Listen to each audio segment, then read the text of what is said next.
আমাদের ওই নামে কোনো আত্মীয় স্বজন নেই তো। তুই আর ন্যাকাপানা কথা বলিস নি তো ছুটকি। আমাদের আত্মীয়দের মধ্যে কার নাম অনুষা? হ্যাঁ, কার নাম অনুষা?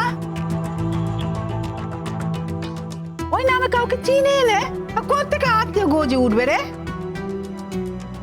আচ্ছা, এত টেনশনের কি আছে? চিঠিটা পড়লেই তো সবটা জানা যাবে। কার কার চিঠি এলো রূপকথা?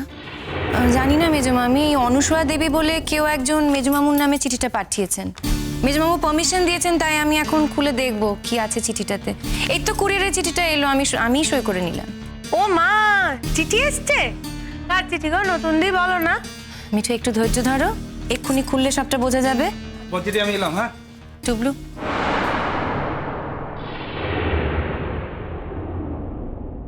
বলছি বাড়িতে একটা চিঠি এসেছে, আর চিঠিটার মধ্যে বেশ একটা রহস্য রহস্য ভাবও রয়েছে।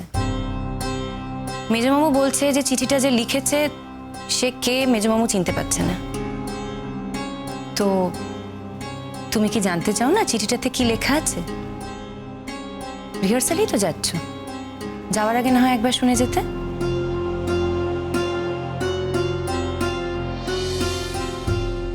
হ্যাঁ রূপকথা, রিহার্সালি যাচ্ছি। আসলে সত্যি কথা বলতে কি, আমার কাছে অন্য সব কিছু হচ্ছে রিহার্সালটা তো বেশি দামি, তো তাই আমি আর থামো থামো, ওইসব কথা আর এখানে বলো না। হ্যাঁ, রিহার্সালটা ওনার কাছে সবচেয়ে দামি।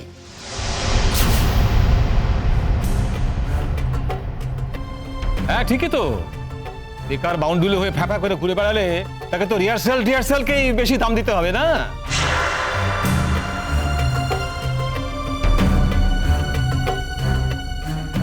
ও ঠাকুরপো, এখন অন্যদিকে মন দিও নিকো, এসব কথা তো পরে হতে পারে। আগে দেখি চিঠিখানা কার থেকে এলো। ওমা, তোরা বেরোচ্ছিস? ইমন, তোর তো আজও খাওয়া হলো না। আমার প্র্যাকটিক্যাল ক্লাস আছে মা, আমাকে এক্ষুনি বেরোতে হবে। প্লিজ আমাকে জোর করো না, আমি খেতে পারবো না। প্র্যাকটিক্যাল ক্লাসে পৌঁছতে গেলে ওকে এক্ষুনি বেরোতে হবে। ও আজ না হয় ক্যান্টিনে খেয়ে নেবে মা।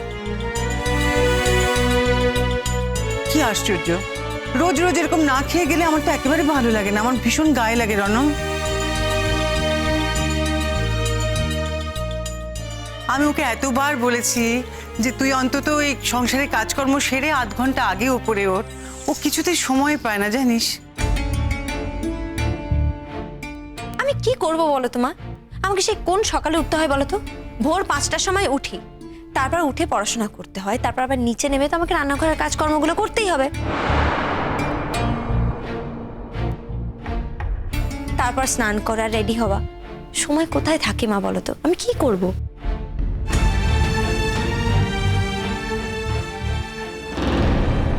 কাজের ফিরিস্তি দিচ্ছে আমাদের কাছে। না রূপকথা, না, পড়ো পড়ো পড়ো, চিঠিখানা পড়ো দেখি, সময় নষ্ট করো না। বাবা, তোমাদের কাছে ইমন তার নিজের কাজে ফিরিস্তি দেবে কেন? তোমরা কি জানো না, দেখতে পাও না সকাল থেকে রান্না করে কি কি কাজ করে? তাহলে ফিরিস্তি দেবে কেন? আর দিলেও বা লাভ কি? তোমরা কি তাকে স্পেয়ার করবে তার জন্য?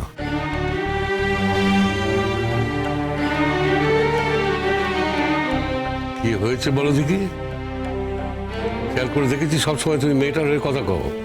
কেন, আমরা কি তোমার কেউ নই?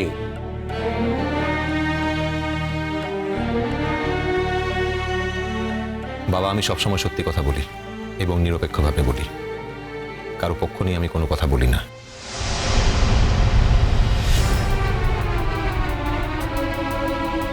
কে বলতে চাইছো রন? তোর বউকে আমরা খাঁটি মারি নাকি? হ্যাঁ, আমি সেই কথা একবার বলতে চাইনি জেঠিমণি। আমি শুধু বলতে চাইছিলাম যে আমি চিঠিটাকে আমি পড়বো নাকি এই চিঠিটার কোনো মূল্যই তোমাদের কাছে নেই? রনু, আজ এই বাড়িতে একটা চিঠি এসেছে মেজমামুর নামে, কিন্তু চিঠিটা যে লিখেছে মেজমামু তাকে চিনতে পারছে না। সেজন্য আমার মনে হয় চিঠিটা পড়ে দেখা জরুরি। রনু, তোমার বউয়ের যদি রান্নাঘরে কাজ করতে অসুবিধা হয় তাহলে ওকে রান্নাঘরে কাজ করতে পাঠিও না প্লিজ। দেখো, আমরা তো বাড়িতে এতগুলো মানুষ আছি এবং ভাগ বটরা করে আমরা কিন্তু নিজেরা সব কাজ করে নিই। তো ইমনের যেটুকু কন্ট্রিবিউশন আছে রান্নাঘরে সেটুকু আমরা করে নিতে পারবো, কোনো অসুবিধা হবে না। ইমন তুমি প্লিজ কাল থেকে আর রান্নাঘরে এসো না।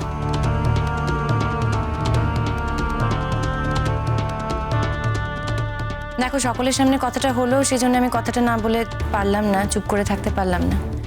তুমি রান্নাঘরে 1 ঘন্টা 1 ঘন্টা কি কাজ করো না করো, তার জন্য রোজ বড় মামি মেজো মামাকে এত কথা শুনতে হবে কেন বলো?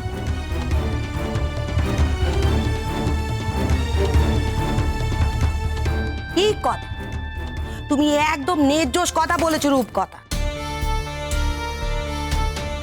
তুমি বাড়িতে থাকবে, খাবে, পড়বে, একটু আধটু কাজ করবে, তার জন্য অন্য লোকে কথা কেন শুনবে? কেন শুনবে? তুমি এত কথা কেন বলছো বলো তো ছোট মা? দেখো তুমিও তো এই সংসারে খাও, পড়ো, কত কিছু করো, তবুও তো একটা কাজও করো না। তুমিও তো এই সংসারে খাও, পড়ো, কত কিছু করো, তবুও তো একটা কাজও করো না। তাও দেখো এই বাড়ির কেউ তোমাকে একটা কথাও বলে না, কোনো কথাই শোনায় না। দেখেছো দেখেছো রনু বাবা, হ্যাঁ তোমার বউ আমাকে কোনো অচিন্তা করে কথা বলছে, হ্যাঁ আমাকে অপমান করছে। কাকিমণি, তুমি বাঘ বাড়িয়ে কথা বলতে গেছো কেন?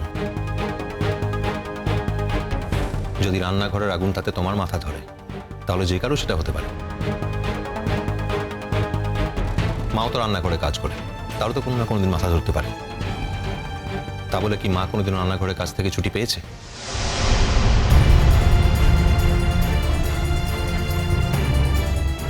আহ রনু, থাক না ওর সমস্ত কথা। তুই কার সঙ্গে আমার তুলনা করছিস? তোর ছোট মার সঙ্গে? তোর ছোট মা বড় লোকের বাড়ির মেয়ে, তার বাবার অনেক পয়সা আছে। তোর ছোট মাকে যদি এ বাড়িতে কাজ করতে দেওয়া হয়, তাহলে তার বাপের বাড়ির লোকেরা এ বাড়ির লোকেদের ছাড়বে?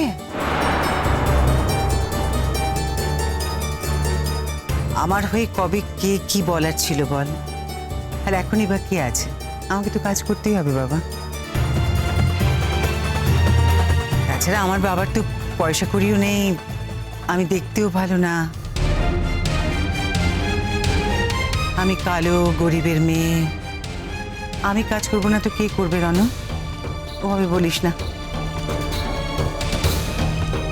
একটা মজার ব্যাপার কি জানিস, এই যে দেখ ইমন, সে তো এসবের একটাও না, মানে সে দেখতেও ভালো, তার বাপের বাড়ির পয়সাও আছে, সে পড়াশোনাতেও যথেষ্ট ভালো। তবু কিন্তু আমার ইমনটাকে কাজ করতে হয় সংসারের। তাই বলছিলাম, আসল কথা তো ওসব কিছু নয়, আসল কথা হলো যে সংসার যে চালায় তার কি ইচ্ছে, তার ইচ্ছে মতন কেউ কোনো কাজ না করেও অনেক কথা বলার সুযোগ পায়, আবার কেউ সমস্ত কাজ করেও কথা বলার কোনো সুযোগই পায় না।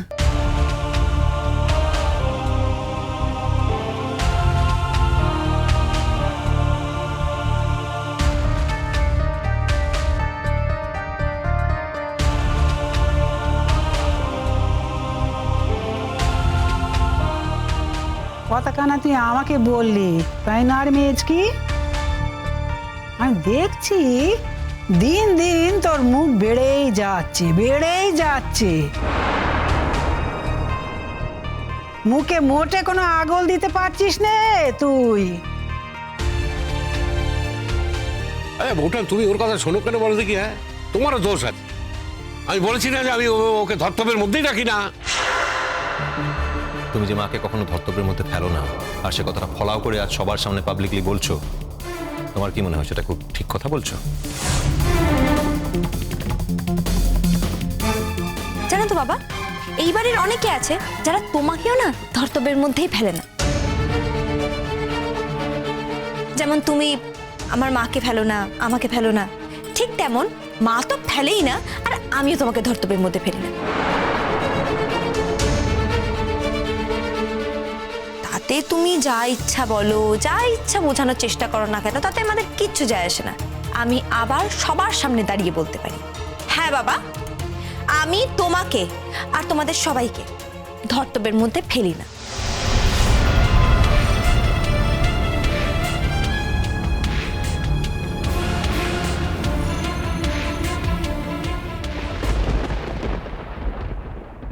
আপনি আমাকে চিনবেন না, আমিও আপনাকে চিনি না, কিন্তু বাধ্য হয়ে চিনতে হচ্ছে। আজ আমি আপনার কাছে একটা বিশেষ অনুরোধ জানিয়ে চিঠিটা লিখছি। আমার নাম অনুসয়া বসু, আমি ডাক্তার অনন্য বোসের স্ত্রী।